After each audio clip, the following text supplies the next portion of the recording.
dots atklāt prezentācijas kādu. Šogad es biju Čehijā. Kopā no Lamsas bija 4 cilvēki, tā kā vēl prezentācijas.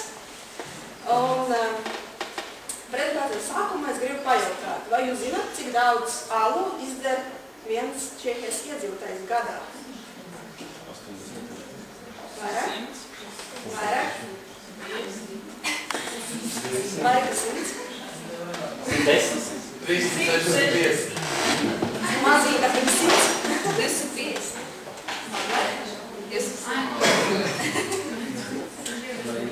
Nu, cik? 178 līdz gada. Viens cilvēks.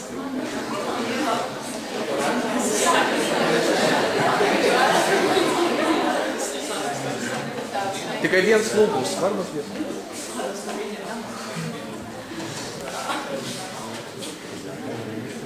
Tā, ar ko jūs asociējas Čehija? Piemēram, man Čehija asociējas ar valsts centrālajā Eiropā, ar galvaspilsētu Prāga, kā arī ar čehu alu un saudabīgu čehu virtuvi. Es ļoti gribēju nokļūt Prāgā, un man paveicies. Es biju Prāgā, un man Prāga personīgi asociējas ar kādu pasakājumu, burvīgu pilsētu ar senu vēsturi, kā arī tāds teiciens, ka zlata Prāga, jo Prāga ir ļoti daudz apzeltītu objektu, kā arī daudz vecu māju un daudz torņu. Kur nu Prāga bez astronomiskam pulkstenim un Kāreļa tilts?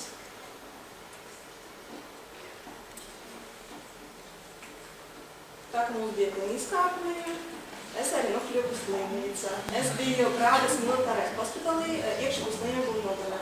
Un man paveicies.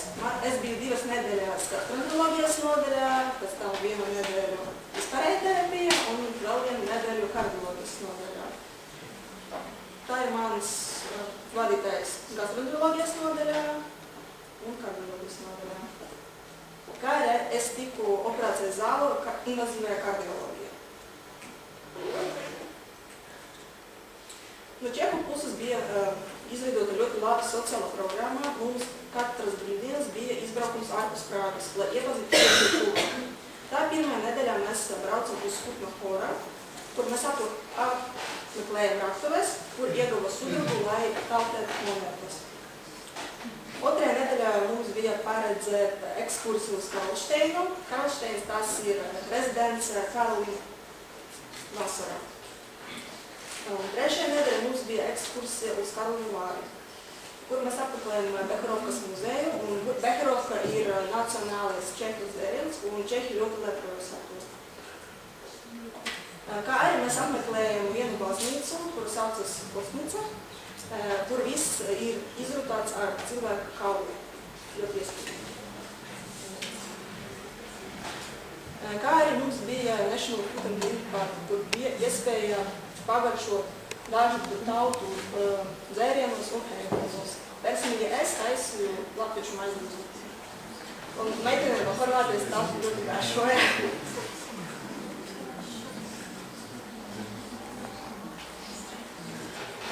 Kā arī bija daudz ballīšu.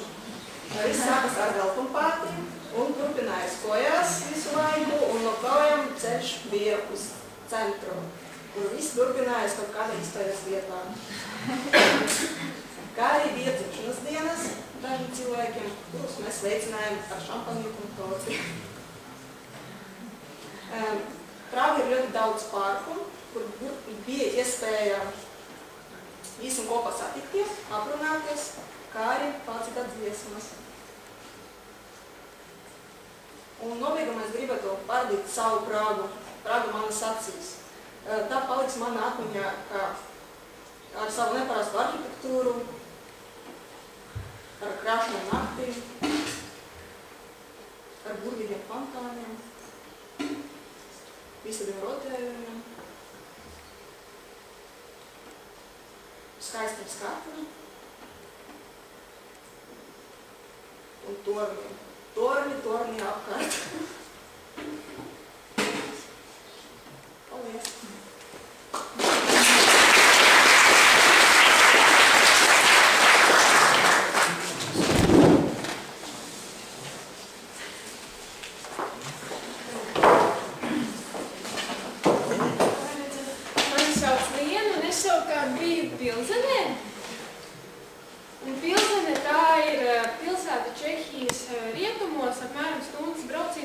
frādes. Un, lai raksturo šo pilsētu, vislabāk ir 3 vārdi, un tie ir alus, alus un vēl viens alus. Jo, ja kādam cilvēkam prasa, es braukšu uz pilsētu, tad visi saka, ka, nu turienes ir alus, un tā arī ir, ka pilsēta ļoti lepojas ar to, ka šeit tiek ražot zināmais pilzenes alus. Bet, protams, bez alus dzeršanas šai pilsētā var arī redzēt daudz dažādu interesantu ēku, ļoti interesantu arhitektūru ir, kā arī nelieli parki. Ir arī ezers, pie kura var saļoties, peldēt, un ir arī zoodārs, kurā var doties. Par dzīvošanu un praksi mēs dzīvojām šādā te ēkā, kādu jūs redzat. Vienā istabiņā bija pa 2 cilvēkiem, un uz katrām 2 istabiņām bija viena vansistaba, kas bija diezgan ērti.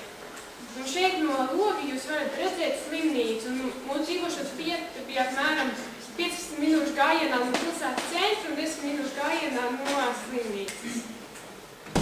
Pati slimnīca bija izskatījās, ka nesen remontēta, un tā kā tā ir reģionālā slimnīca, tad diezgan daudz interesantu gadījumu. Ārsti diezgan labi runā angļu valodā, bet jāsaka, ka paši pacienti, viņi nezina ne angļu valodu, ne krievu valodu daudz, tāpēc, manuprāt, labāk, ja brauc uz Čehiju, nezinu čehu valodu, labāk izvēlēties kaut ko ar ķirurģiju saistītu. Jo pacientiem nesanāk tā runāt.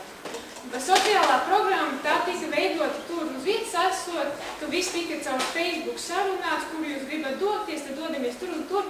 Un tas viss sastāvēja no tā, ka mēs bijām Pilzenē uz dažādām ekskursijām, un patīkams pārsteigums bija tas, ka Pilzenes medicīna dekanāts mums viss šīs ekskursijas, kas notika Pilzenē, bija kā 4-5 visu atmaksāja.